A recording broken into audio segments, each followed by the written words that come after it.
Good evening and welcome to Third Thursday Poetry. I'm Cindy Malinick, Director and Chief Curator of the Jule Collins Smith Museum of Fine Art at Auburn University. With this series, and true of all we offer, our thematic refrain is bound to objects in the collection and those works on view, our very reason for being in service to the state. Arts experiences are the cultural heart of this public research university. And so to begin tonight's reading, I'd like to share a work in the collection by a legendary contemporary artist, Betye Saar.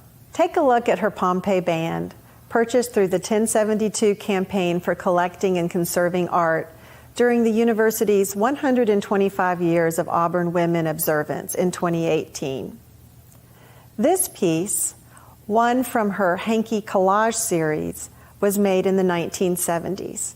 It reflects her interest in personal and ancestral histories, using found mementos as symbols for femininity, intimacy, and legacy.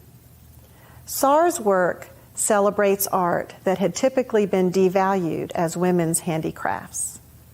Note the image of the all-male community band on a man's handkerchief, juxtaposed against a view of ancient Pompeii.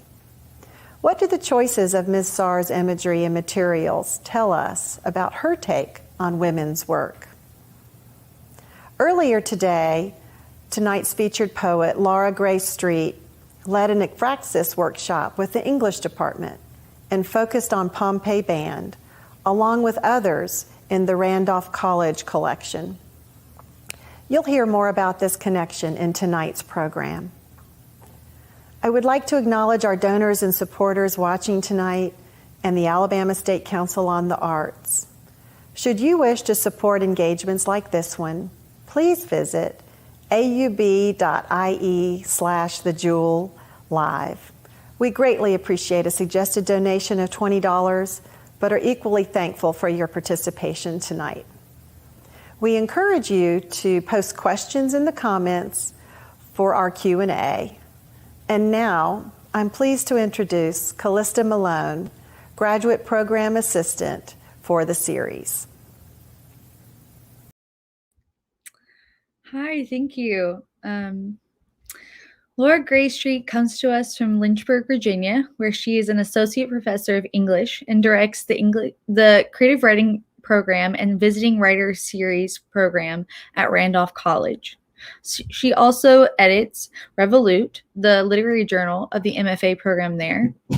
She has received 4 Pushcart Prize nominations, the Greens Review Award in Poetry, the Dana Award in Poetry, the Poetry Prize from Isotope, a journal of literary science and nature writing, and Terrain.org's Editor's Prize in Poetry, as well as fellowships from the Virginia Commission for the Arts, the Virginia Center for the Creative Arts, the Artist House at St. Mary's, and the Hambridge Center for the Arts and Sciences.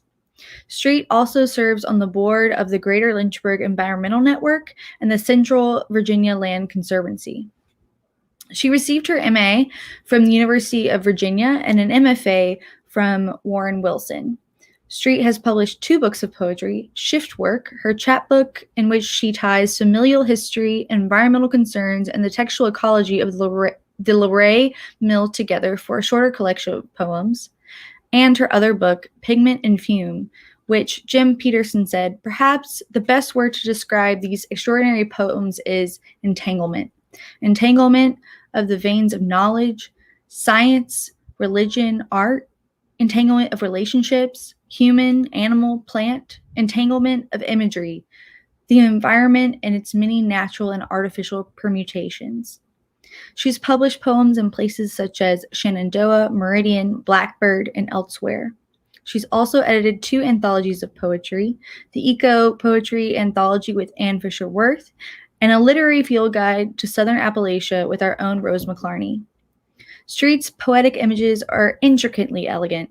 Many of her poems are propelled by a natural element and entwine it with a human moment to create a relationship between the two that says something bigger about both. Street's sounds push and pull with alliteration slipping away and then buoying the poem back up to its previous cadence. Her poetry, which binds many moments in a few lines and carries the reader through them, are dynamic and beautiful. We are certainly lucky to have her with us here tonight. Please join me in welcoming LauraGray Street. Thank you so much, Callista. It's wonderful to be here. And thank you, Rose, and thank you, everybody at the Jule Museum and at Auburn. I'm honored. And for those of you who were at the Ekphrastic workshop this afternoon, thanks for being here again, and enjoyed so much working with you. And I'm glad everybody got to have a glimpse of the Pompeii band, Betye Saar work that we incorporated and used, as well as a piece that's at the Mayer Museum called Nevermore. Betye Saar is an incredible artist and powerful, and speaking at many things that are important right now. So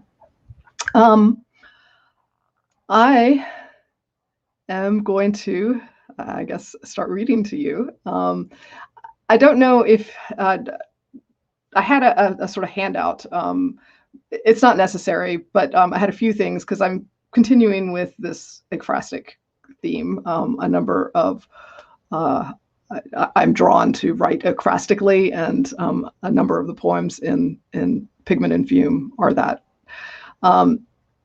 So I had a few of the images, and also this first poem that I'm going to read is not based on a visual work, but I consider it also ekphrastic. I was taking two very famous passages, the last Darwin's last paragraph in The Origin of Species, and then some selections from Thoreau's in Spring, the melting of the sandbank, and taking these and kind of remixing them in some kind of ways. Anyway, so if you happen to know those passages, that's great. If you happen to have access to the document, that's great. But again, it's not necessary.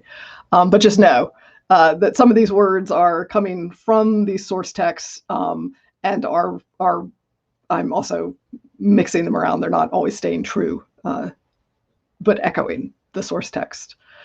So this is called An Entangled Bank, with Darwin and Thoreau. An entangled bank. It is interesting to contemplate humid June on the skin like wet feathers in saran wrap. Picking the sticky fabric, cotton blends, polyester, vinyl from my sweaty legs, I have to strip myself like a quick jerk of Band-Aid or masking tape from the car seat. Sunblock, lotions, creams stew into an oil slicking down arms and chest and forehead. Innumerable little streams overlap and interlace, one with another, exhibiting a sort of hybrid, shall we say, product. Few phenomena give me more delight than that kind of money in the bank. You and I are clothed with many kinds of trafficking, and the world, oh, the world is rank with early bird specials twittering amongst the tax cuts, insect repellents of all varieties tizzying up the place, and erratic earthworms thrashing like heavy metal bangers at the street curbs. It is interesting to contemplate the way sand pours off our eroded slopes like lava, pulled down over the headwaters like balaclavas. Everyone stays focused on the cash flow, which takes the forms of the lacinated and imbricated phalluses of bureaucratic henchmen. Just think of brain coral, of lungfish, of bowels and all kinds of excrements. We contrive a system to transport all our runoff to the treatment plant, where it is treated, well, like shit and excreted, piped through entangled banks and spit back into the watershed. In heavy rains, volume exceeds capacity and overflows by design, so interesting to contemplate, into your neighborhood streams, rivers, lakes, aquifers, wells, and not only stormwater, but also untreated human and industrial waste and debris, all running blissfully together as one intoxicated, toxic stream, transformed, converted, wholly baptized and foaming at the mouth, like the born again in the parking lot yesterday, who, bless his heart, collared me when afternoon had hit its steamiest, when I was unsticking myself from the car seat. Few phenomenon give more delight. But it's important to stay calm and enjoy the amenities. There is no end to the heaps of liver, lights, and bowels.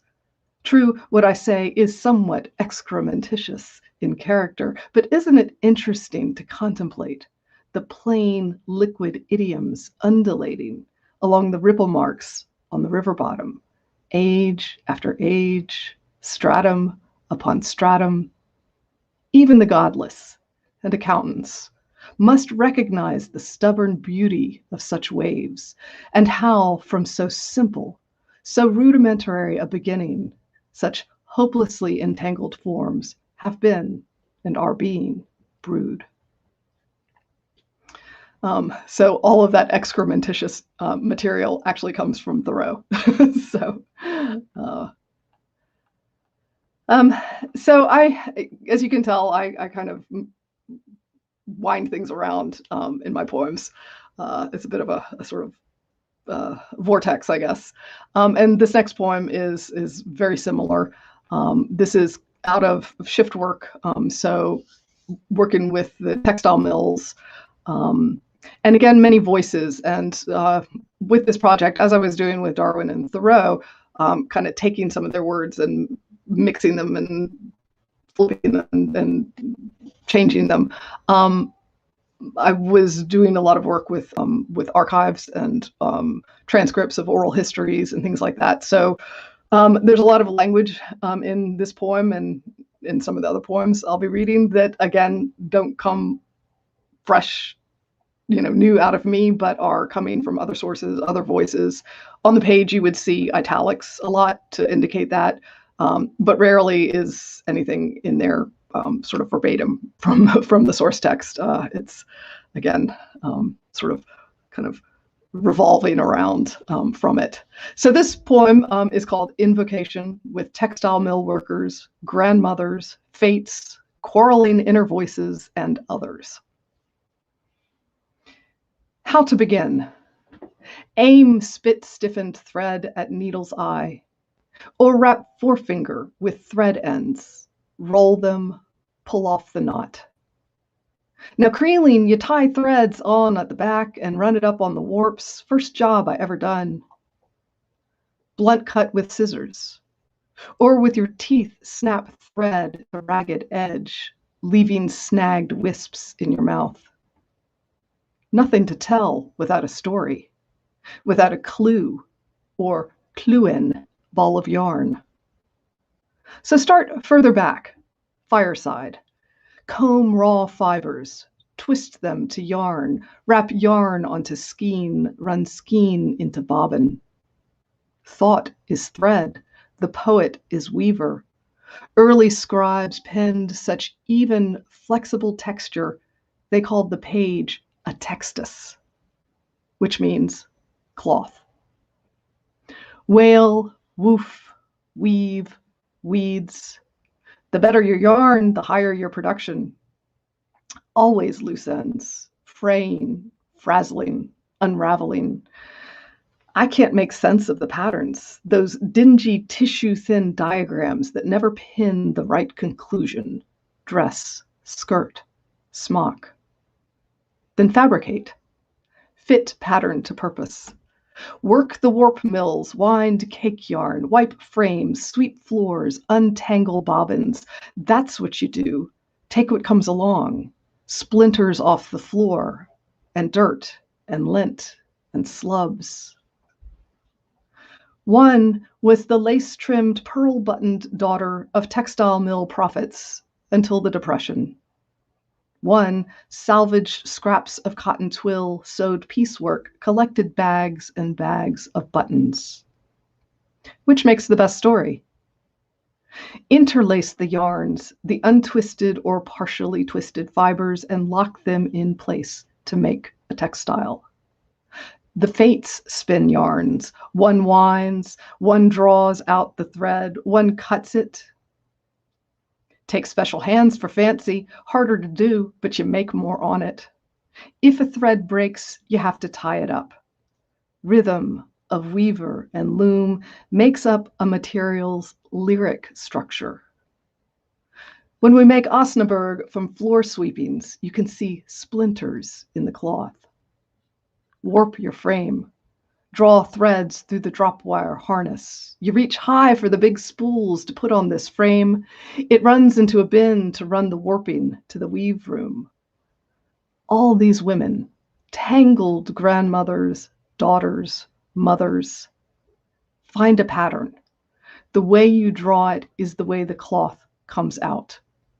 Maybe 1,000 to 20,000 ends in the whole pattern, drawing threads finer than your own hair. Weave any fabric. Think of the spider. Or don't. Don't think like the spider. Spin.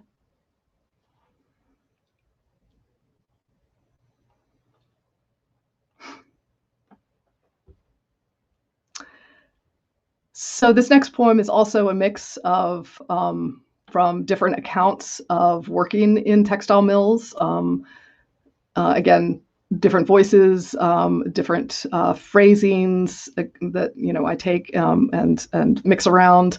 And this one, interestingly, didn't start off like this, but it showed to me it wanted to be a Pantoum, which is a 4-line stanzas, and there's a pattern to the way the lines repeat, and then lines at the beginning repeat at the end. If you know Pantoum, you'll recognize the way that's happening. If you don't, it's okay. It's just you'll hear repetition. This is a dark poem, and I think the form, the revolving form of it is finally quite connected to what's going on in it. So it's like I said, the poem showed me that's what it wanted to be. So it's speaking in a plural, we, and it's called Survey of Worker Engagement. Cotton dust so fine, we couldn't see it. We coughed a lot. They said we could go home. We said no, we couldn't lose time. We just went and learned it with our whole body. The steam engine turned a wheel high as the top floor. They said we could go home. We said no, we couldn't lose time. We danced, we picketed, we paraded. The steam engine turned a wheel high as the top floor. Were you working in the mills when? We danced, we picketed, we paraded. We could stand in the opening and look down in there. Were you working in the mills when? Our hand slipped, gears crushed and tore out our thumb. We could stand in the opening and look down in there. We found one limb in one place, one in another. Our hands slipped, gears crushed and tore out our thumb. We were always getting caught in the loom. We found one limb in one place, one in another. The shuttle flew out and hit us in the head.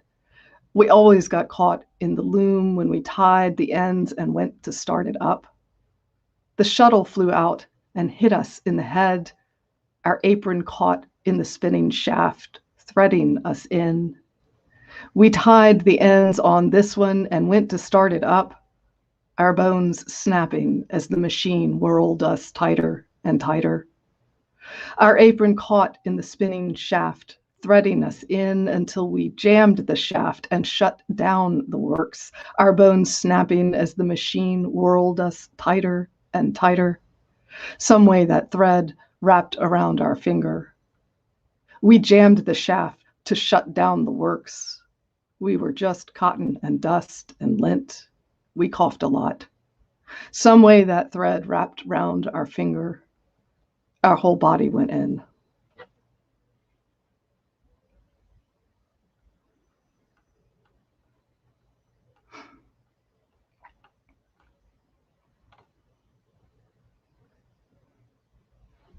I'm checking on my time here. The next, I'm going to move to a poem that's in 14 small parts. It's called Goyas Dog. It is also an ekphrastic poem. If anybody knows the painting Goyas Dog, it's absolutely remarkable, but it's essentially, it's almost an abstract painting. It's kind of a brown and gold toned background with what looks like maybe a wave, maybe a hill or something, and then the distinct little black head of a dog coming up either from behind, from the water, from behind the hill or something. It's not exactly clear. You can read it in many ways. Is it a pain? It has many different moods to it. I have a website that I love to go to, Science Daily. So there's some information from there about quarks and gluons. There's some nuclear stuff. This is also a poem that is working with my dad's diagnosis of cancer. It was before he died, but it was right on the verge. And so anyway, for those of you, again, who were in the ekphrastic workshop, this is a poem that, again, is an assemblage, as Ken, you so smartly asked about. That yes, it was lots of different pieces of things that kind of circled around each other that I didn't know how they would fit together, but they all kind of did. And just one other thing I will say, my mother was a biology major, and she was, their first date, my mother and father, she was studying for her biology exam. So that little fact is true, as you'll hear going on. So this is in 14 parts, Goyas Dog. 1. Particle dog, dot on the horizon, paddling for all she's worth into the oncoming wave, into material, into density, out of velocity, into position. 2. The black dog on the creek bank tracks a smudge of deer dashing through deep woods. The squirrels are so enthralled in their spring frisking, they're oblivious to the dog, muscles tensed, nose quivering, all her intricately tuned ballistic system senses now locked in on those luscious, twitching tails. She dives into the ravine after them, paws digging into the yellow clay heavy from recent rains, kicking up the scent of lichen, log pile, and leaf rot, and in a single brush stroke, scattering the squirrels up trees and out of reach. The air is golden because the light is golden, and up is lighter than down. 3. Go into your yellow, we are told, and so we do, easeled to the view of sunflower fields fronting the nuclear cooling towers. The painter squints at my efforts and says, this black blotch here looks like the head of a dog. Heat looms like a car too fast around a bend. We work like dogs panting in the sun, brushes in hand, like the universe expanding from the first hot bubble. We want to know, we said. 4. Because on their first and blind date in 1957, my mother is wedged up against my father, who is driving the whole gang on this joyride. She's trying to study for her final biology exam.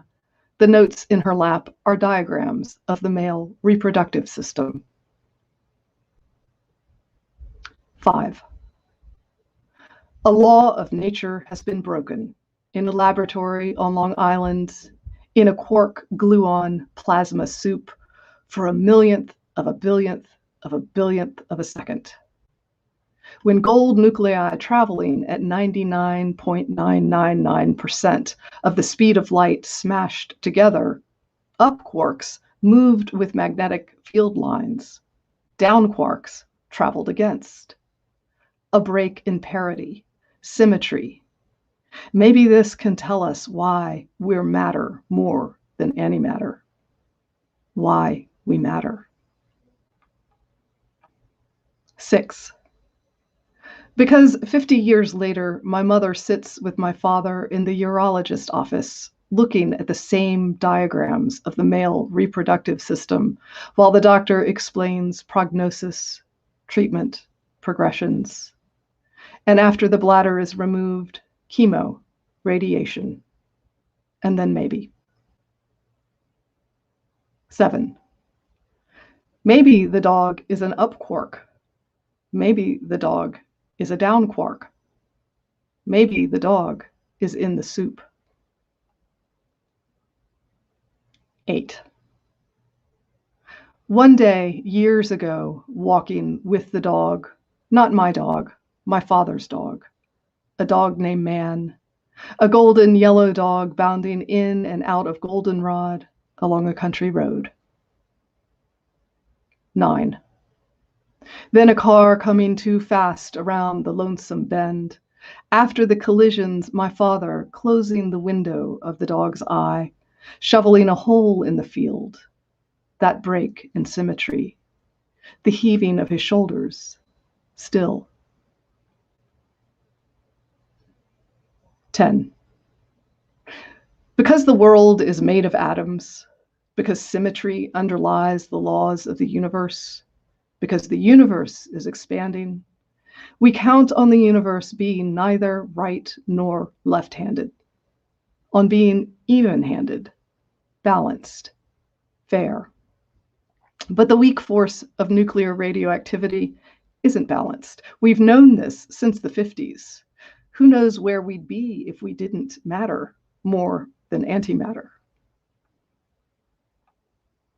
11.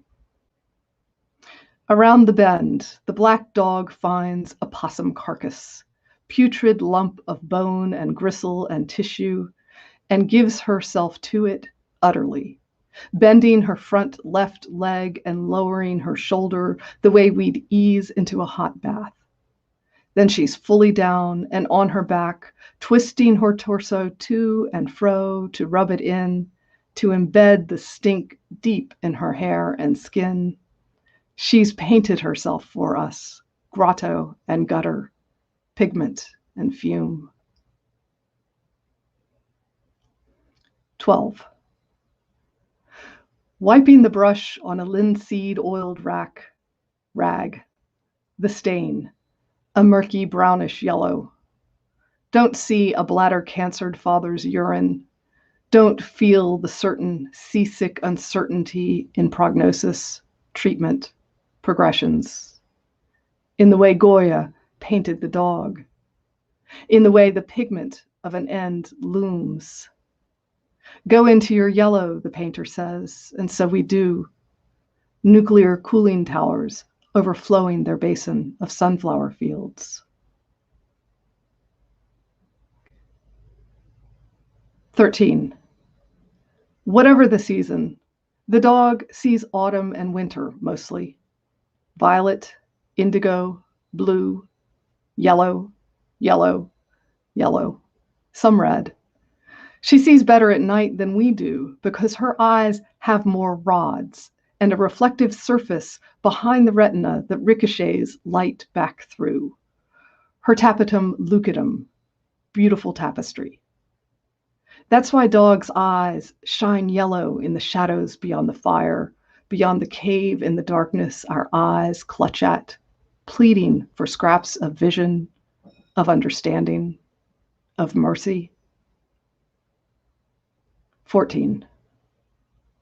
Because it isn't fair, this pigment or this yellow. Because, as we were saying, we want to know who and what and where and when and how, all the way to the beginning. Why, at the heart of every large galaxy, there's a massive black hole. Dog scratching at the black door. 15. Strange matter, a dog, warm and panting. Slurry of black fur snuffing dung and death and dirt. The way she bounds through the fields, chasing what we've thrown. Explorer, emissary, inventor. Strong force withstanding extreme heat and colossal density. Plunging into the yoke, the very birth pangs of the cosmos, because we've asked her to. That was actually 15 parts, not 14. I forgot that. So I will read one more poem, a shorter poem that is also acrostic. The poet Harvey Hicks, H.L. Hicks, whose work is amazing,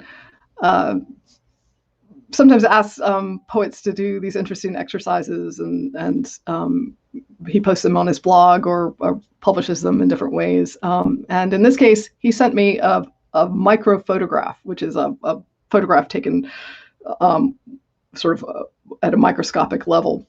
And the photographer is named Michael Stringer, and the photograph is crane fly. And again, in this document, if anybody has it, I do have that image, and it's just this. The photograph won an award. It's so clear, and the vision of the eyes of the crane fly is quite amazing. So I will close with this poem. And again, thank you all so very much for being here, and thank you to everybody at the museum, and Rose and Ken, and for having me and hosting this. So this poem is called Now We See, on Michael Stringer's microphotograph, Crane Fly. Many months underground or underwater, and then a few days skittering through air. The end of the crane fly's narrative. I've learned that tying a fly involves wrapping thread around barbels of wing feather and hackle, and then around and around and around and around and around before sealing the head of the hook with a spot of varnish. But these diatomaceous eyes aren't so simple. They're not about perceiving what's going to happen or looking back at the past, but seeing the multifaceted repetitions hidden, revealed right here, face to face. Now I see how it all comes together. The geraniums, the cranberries, the tincture of leaves, the manure, the manifold roots and condiments of soil, each iridescent now, a darkly mosaicked arrangement, a bob and weave entomology, that which is cut into sections, cut into, cut out, cut right and left right now, threading the needle through the nucleus of now, the glittering advent of doors to the lunar eclipse of now, a cell dividing and dividing and dividing, dark from light. The what's there compounded precisely beyond our strangest dreams, confounding the senses as the lively wild browns this August feed hard on cranefly and sedge. Thank you all so much.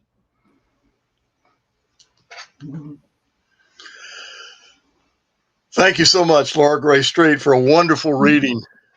Provocative, interesting, filled with all kinds of interesting observations. And if you're willing, and I believe you are, we'll allow a little bit of time right now for questions and answers. Those in the audience who have questions and would like to post them, please do so in the comments, and we'll try to address as many of those as we can. Let me ask LauraGray, first of all, clearly a good number of your poems, including the one you just read, finally, are influenced by the natural world, your respect for the natural world. You have edited a collection, co-edited a collection on eco-poetry. So I wonder if you would say a little bit about poetry, your perceptions of the natural world, and ways in which poetry can intersect with our perceptions about nature. Great questions.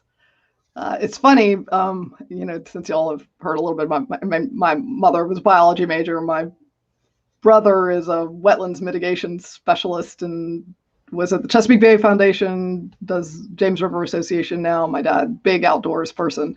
And I was the bookworm growing up. My brother used to accuse me of not actually seeing the world until I was at least 13, because I was just always like this.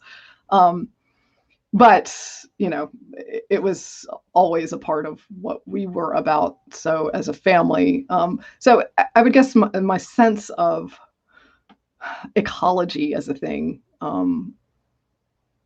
sort of was, I absorbed it, and then it became a part of my conscious thinking as I got older.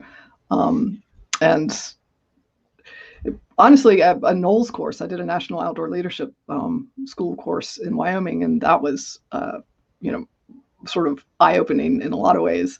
But I guess to get to poetry, that's an interesting question. I've had people ask me about, writing an eco poem or writing a poem with ecological intent. And again, I find that, anytime I sit down to try to write something like, I'm going to write an eco poem, I'm going to write something that really celebrates the environment or raises awareness or something, it totally flops. It's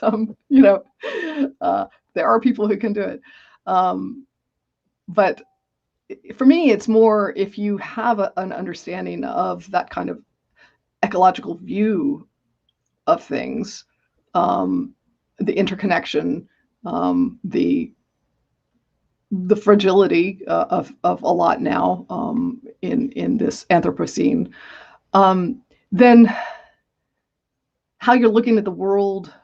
Poetry gives you a way to look at that closely. I mean, that is, poetry helps us to connect. I had a student in class today who was quoting Mark Strand's that poetry allows us to live the life we are unable to because we're too busy living. I love that. And I think that speaks to me about, and all the lives that are out there, human and other than human, that we get to somehow imaginatively, I mean, we can't know. We're learning all the time how much everything out there, from the animals, the trees, the plants, that there's so much more consciousness beyond the human. So I think, if you have that, any poem you write is going to be essentially, you can't write outside that lens unless you're, intentionally taking on a persona. And it was one of the things with the eco poetry anthology, actually, that we were, Anne and I were very interested in. We did have some people say, well, like, why did you include that poem? That's not, John Ashbery, he's not an eco poet. But you can look at the work through those lenses and you can see the ways in which the thinking is actually there, even if the poet is not, as intentional about it as an eco poet. So, Right. Yeah. And you mentioned Ann Fisher-Worth, who was the co-editor of that eco poetry anthology that you were involved with. And those of us who are poets or are interested in poetry would like to think of poetry as a part of the ecology, as a part of nature that we all need to appreciate. There are, I know, a number of students who are listening in this evening, and we have several questions, some of them coming from students. Mm-hmm. This one is from a student perspective, but I think it's one that we can all appreciate. You teach in a low residency MFA program, and from what I understand, the student asks, you attended one as well, having worked with students who have to structure their own time without set classes all of the time. What can you tell those of us who are graduating about how to keep up our writing practices, whether we go into an advanced program or not? Right. And it's so important, and we all struggle with it. As I was saying earlier in the workshop, the pandemic has really done a whammy for me in terms of keeping up with my own creative work and that sort of thing. So I did a low residency MFA, and Warren Wilson was sort of the original template. Ellen Bryant Voigt started it up at Goddard and then moved it down to Warren Wilson, and sort of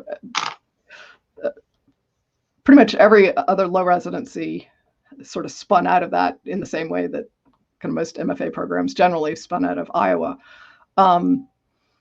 I had 2 young children at the time, and I couldn't pick up and move and go somewhere else. So it was a beautiful solution to that. And as a writer, and particularly an introverted writer, the low residency was actually ideal. It gave me the structure, mm-hmm. and then the residencies. And it taught me that in the non-academic settings, I have to find ways to create my own structure, whether that's finding a group of writers, Jim Peterson, a group that I trust and can workshop with. I am currently talking to a couple friends that might want to schedule a virtual writing retreat together, where we just, get together, talk, share some reading or thoughts, and then sit together writing, mics off, cameras off, but then touch base again, that sort of thing. So Right. I really recommend, finding 2, 3, 4 people that are your, that y'all, you're not easy on each other. You're challenging each other. Yeah. Yeah. But look for ways to create structure. I do Pearl Street, the poetry, but there's some great online workshops, that you can do, that aren't hugely expensive. They do cost something, some things like that. And, with the pandemic, there have been a lot of online things, but absolutely learn what kind of structure helps you, and then put it in place. And then it feels like an exterior expectation. That's the key for me. Because if it's just me expecting me to do it, too easy. No, the laundry needs to be done. But writing poetry may be a lonely endeavor at times, but it's nice to have a community that supports that lonely endeavor, I think. Absolutely. Here's a question from one of our listeners. How do you visualize the relationship between author, speaker, and reader? The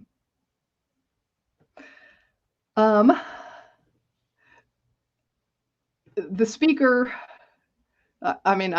even poems that I've written that are coming from pretty factual things, there's never a poem in which I'm not lying in some way.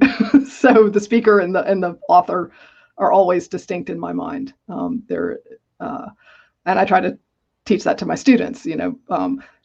Different poets have different preferences for how close or far away they want readers to feel they and their poetic eye are, but there's always some gap. So that's my take on it. For the reader, I feel very strongly that writing is about being in conversation.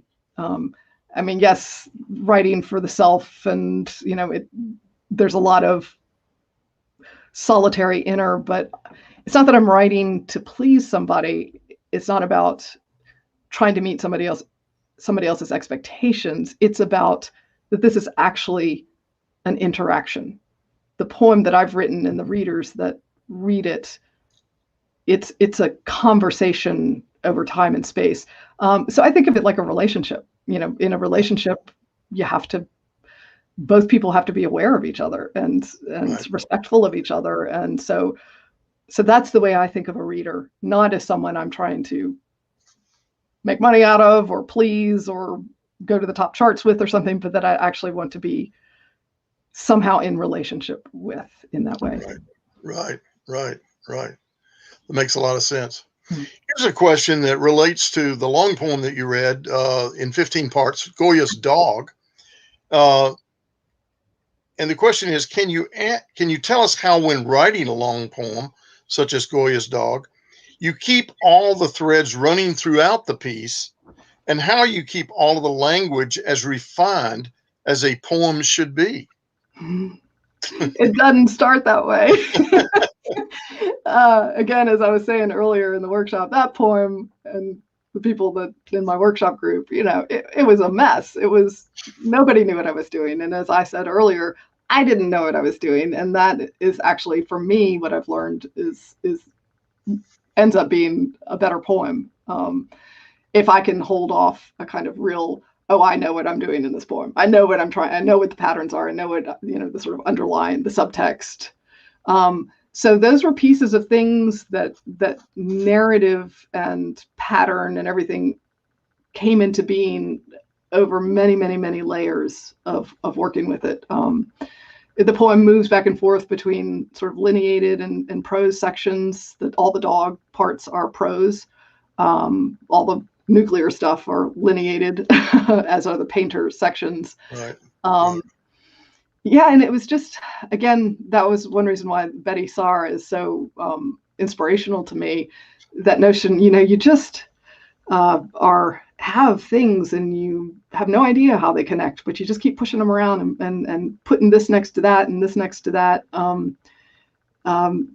The biologist Lewis Thompson has these great, and is it The Living, I forget the name. I'm blanking on the name of the book. Lives of the Cell. Yes, thank you. describing the way termites operate, and Ellen Bryant Voigt talks about this in the essays in the Flexible Lyric, but how they just kind of pick up things and put them down, and then suddenly something activates, and they're all kind of working together and creating these columns that come into an arch. But it just happens. There has to be a kind of critical mass of work that's been done. It doesn't happen before the work is done, and that's Ellen Bryant Voigt's point, is that often art comes out of work, just work. Right. And I find that actually rather comforting, because God knows if what goes on the page first for me is not anywhere where I want to stay. So. Ernest Hemingway famously called it the iceberg principle, that there's 7/8 of what goes on in a work is below the surface and is not seen. It's only that small portion of it that is seen, that sees the light of day. Yeah. Someone else, one of our other listeners, asks, what tips do you have for listening to your work? Reading it out loud, of course, and you hear people say that all the time, and people talk about, I speak my poems like in the sort of Wordsworthian, I walk around and I will be honest, I hate hearing my own voice. So I'm really bad about doing that. Before a reading, I will make myself, read them out loud. But I was such a bookworm. I've read so much. I internalize my own voice. I can sort of speak out loud to myself in my head, I think. So I think I'm doing it that way. Listening to music, reading other writers, reading out loud. I think reading out loud is one of the best ways to just drink in language, to start to hear what works, what doesn't. So. You have, in addition to directing a creative writing program, directing a visiting writer series, writing poems yourself and publishing, you've also spent a good bit of time as an editor of poetry. And one question raises the question, how does your work as an editor inform your own writing? Editing must take so much time and attention. And to what extent does it contribute to your own creative process? Yeah. Thank you. It's because like teaching, it's often sort of drawing on a different kind of thinking, a different, more analysis, I guess. So it does do that, but of course I learned so much from reading the work, what went into the Echo Poetry Anthology, what Rose and I worked on for Literary Field Guide, the editing in Revolute. And frankly, sometimes I get overwhelmed. There's so much amazing work out there. It's very humbling, which is a good thing. I love, even though it's a lot of work. And after the Echo Poetry Anthology, I wasn't going to do, but Rose, it was just too amazing an opportunity, and that that was such a unique work to be a part. It brings us into community with each other. I think of like when my own poetry books come out. Yes, it's me, and I'm on social media or whatever. There's something amazing when an anthology comes out. And particularly in both of these cases, a lot of contemporary poets, so people who are alive and really excited about the anthology themselves and gathering together for readings and doing stuff. And so, again, thinking ecologically, that feeds me. I love that sense of community and being a part of that thing together. And it's not just one person. And then the other thing I would say with Revolute, again, I'm the editor. Our MFA students are very much, it is letting them speak through the journal and learn, and their understanding of writing always amazes me. They're quite good. So yeah. again, it's this balance of letting others shine and do, and sort of all being part of that same great process and product. Okay. And you've mentioned the books that you have co-edited, the Eco Poetry Anthology, as well as the collection on Appalachia that you edited with Rose McClarney. And I believe that we can see on the ribbon below our screen here information on how to order those books. And I would encourage listeners who want to pursue these matters to go ahead and order the books and read some poetry. We will close it out, LauraGray, with one more question. And it has to do with your chapbook, Shift Work. The question is, Shift Work is a chapbook. Tell us about the process of creating a chapbook, how it is different than a full-length collection, and do you foresee incorporating the poems from it into your full-length collection? And maybe you already have. But a little bit on what the difference between a chapbook and a full-length collection is. Yeah, and it wasn't something that I really saw clearly before so a chapbook technically is a shorter manuscript. It's usually somewhere between 28 to a little under 48 pages, I think. And then most like publishers or contests or whatever, poetry collection is going to start at 48 pages and goes somewhere to 75, maybe 100, depending. Different presses have different requirements there. So it's a shorter. It still is enough poems to create sort of some kind of arc or some kind of configuration or shape. I had no idea how excited I was going to be to actually have a chapbook out in the world. When I was submitting, it was because I didn't feel like the whole manuscript, and yes, there is a whole manuscript and beyond, I'm still working on it.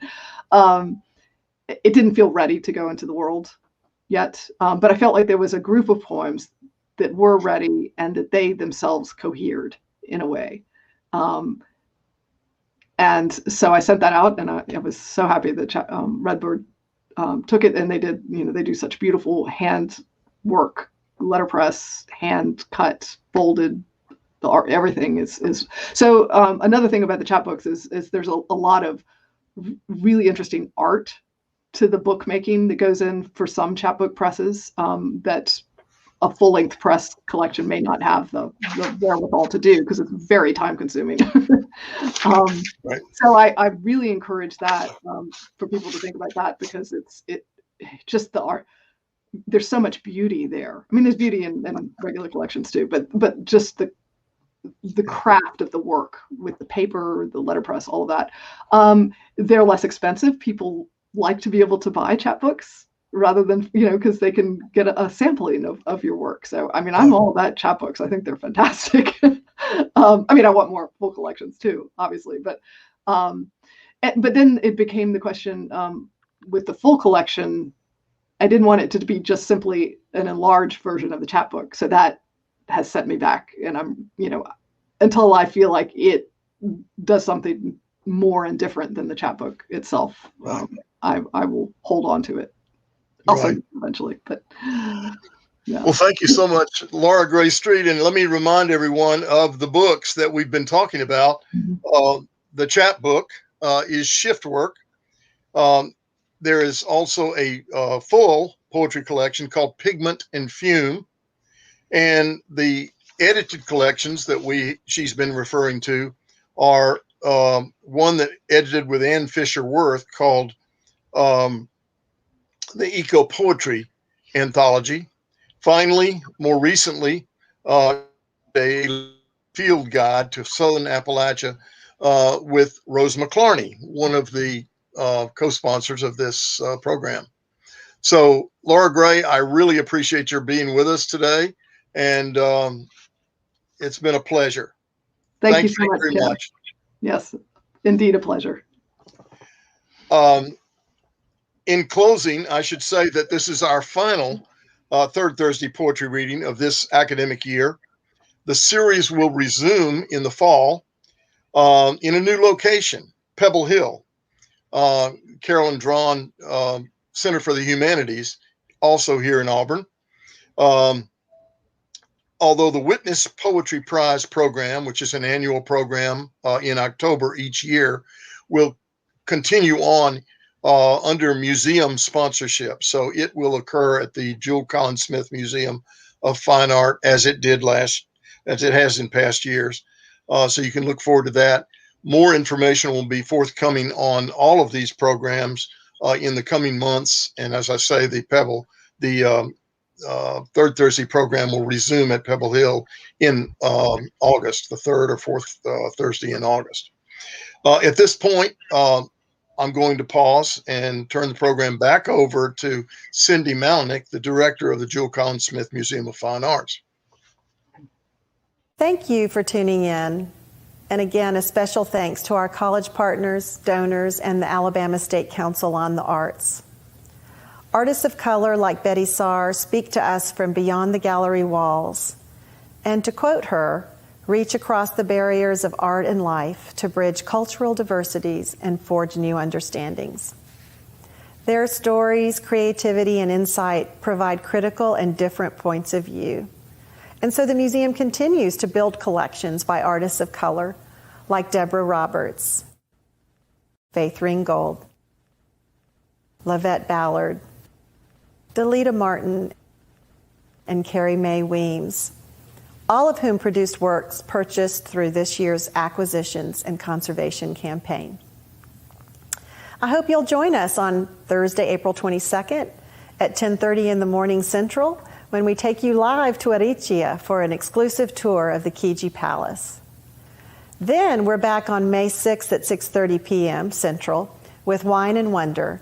Our guest is the accomplished Christy Lee Rogers, who pioneered a style of underwater photography that many compare to the likes of Bernini and other old masters. You can find all the details at jcsm.auburn.edu and on social media at jcsm Auburn. Until then, be well and good night.